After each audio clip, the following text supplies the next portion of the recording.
जय माता दी। सबको माता रानी सब पे अपनी कृपा दृष्टि बनाए रखें। वैष्णो दरबार में आप सबका स्वागत है।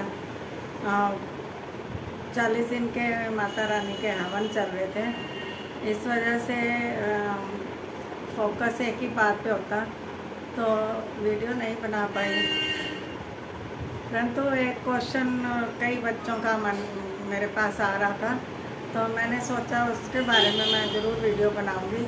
और ऐसी जानकारी की पितृ देवताओं के बारे में लोग पूछना चाहते हैं, तो सबसे पहली बात तो जो घर के पितर होते हैं, जो बड़े बुजुर्ग मर जाते हैं या छोटे भाई बहन में एक्सपायर हो जाते हैं, घर के कोई भी सदस्य A to Z, वो ये लोग समझते हैं कि ये पितर योनि में चले जाते हैं।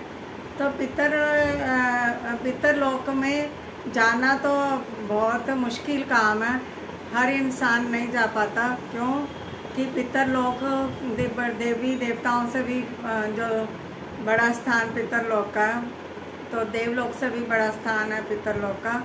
तो वो पितर लोक में वही पितर जाते हैं जो देवतुल्य होते हैं। और दूसरा नंबर, आजकल को मन की इच्छाएं लेके लोग मरते हैं और उनकी बेगति रूहें भटक रही हैं। किसी का एक्सीडेंट हो रहा और एकदम से तत्काल मृत्यु हो जाती है जिनकी, वो जो है वे प्रेत योनि में भूत प्रेत बन के भटकते हैं और वो घर वालों को परेशान करते हैं। ये लोग समझते हैं कि हमें दिखाई दे रहे हैं, हमारा ये फ़ायदा देंगे। तो ये और मरने के बाद एक चीज़ याद रखना, कोई किसी की हेल्प नहीं करता। भूत प्रेत बनने तो कभी भी किसी की हेल्प नहीं करते और ना ही ये कभी सच बोलते हैं। इनकी सबसे बड़ी खासियत ये है कि ये कभी सच नहीं बोलते और हमेशा झूठ बोलते हैं। कोई रेयर ही होता है जो सच्चाई बोलता है, बातों को घुमाता फिराता रहता है।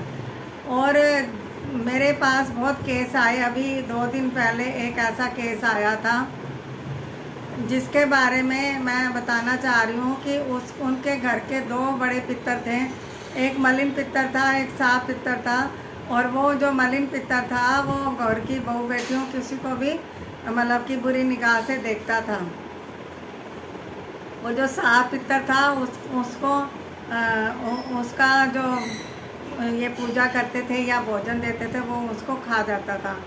अब उनको ऐसा मतलब उनसे बात करके उनको ऐसा सेट किया कि वो अब 2-3 दिन हो गए जैसे वो बात करी, उनसे वचन लिया, सब चीज़ें करी, तो वो मुझे कहने लगे कि ये हमें ये भूखा रखते हैं, कुछ खाने को नहीं देते, हमारे को घर में स्थान नहीं देते। तो मैंने कहा बिल्कुल सही बात है, नहीं देंगे तुम्हें स्थान, तुम्हारी पूजा क्यों करें, तुम प्रेत योनि में तुम भटक रहे हो और तुम कोई घर के देवता थोड़े ना हो जो तुम्हारी हम पूजा करें।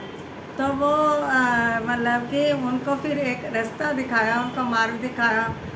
तो वो अब पितरों की मुक्ति जो है, जितना मर्जी आप दीपदान कर लो, जितने मर्जी हवन पूजन कर लो, कभी नहीं होती।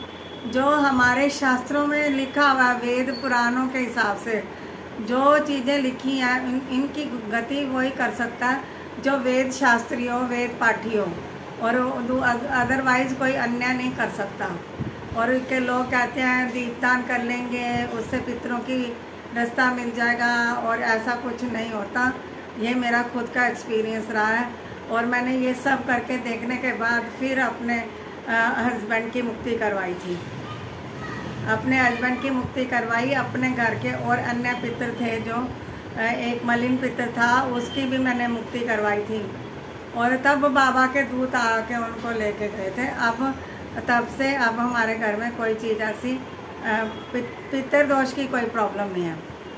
तो वो पितर दोष अगर दूर करना है तो पितर दोष तभी होता है जब आप वेद शास्त्रों के हिसाब से पूजा पाठ हवन करवाते हो, तब उनकी मुक्ति होती है। और उसको करने वाला एक परफेक्ट वेद शास्त्री होना चाहिए और वो ब्रह्मचारी होना चाहिए, जिसके मन में कभी छल कपट नहीं होता, साफ हृदय का होना चाहिए।